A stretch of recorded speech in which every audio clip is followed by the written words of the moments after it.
147 আসনের ওড়িশায় magic figure 74। দুপুর বারটায় সেই আসন ছুঁয়ে ফেলেছিল বিজেপি।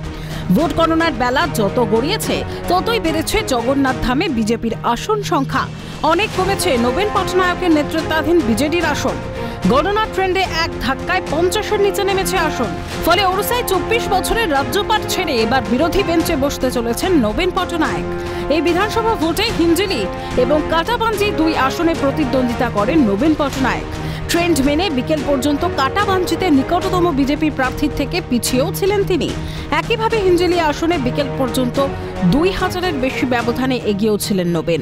ভোট বিশেষজ্ঞরা বলছেন, প্রতিষ্ঠান বিরোধিতায় চেয়ে বিদায়ী মুখ্যমন্ত্রী নবীন পটনায়কের অসুস্থতাকে এই ভোটে ফ্যাক্টর বানিয়েছিল বিজেপি।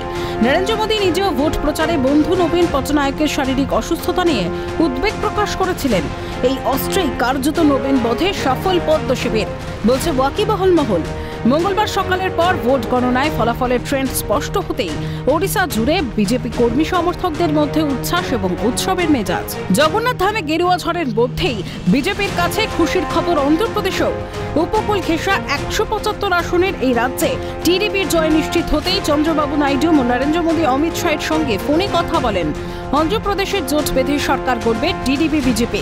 175 আসনের অন্ধ্র বিধানসভায় ভোট গণনার ট্রেন্ড মেনে বিকেল পর্যন্ত টিডিপির পক্ষে 130-এর বেশি আসন, বিজেপির পক্ষে 8টি আসন এবং জনসেনা পার্টির পক্ষে 21টি আসন।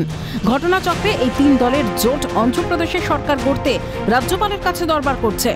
পাশাপাশি এই ভোটে খারাপ ফল বিদায়ী মুখ্যমন্ত্রী জগনমোহন রেড্ডির ওয়াইএসআর কংগ্রেসের।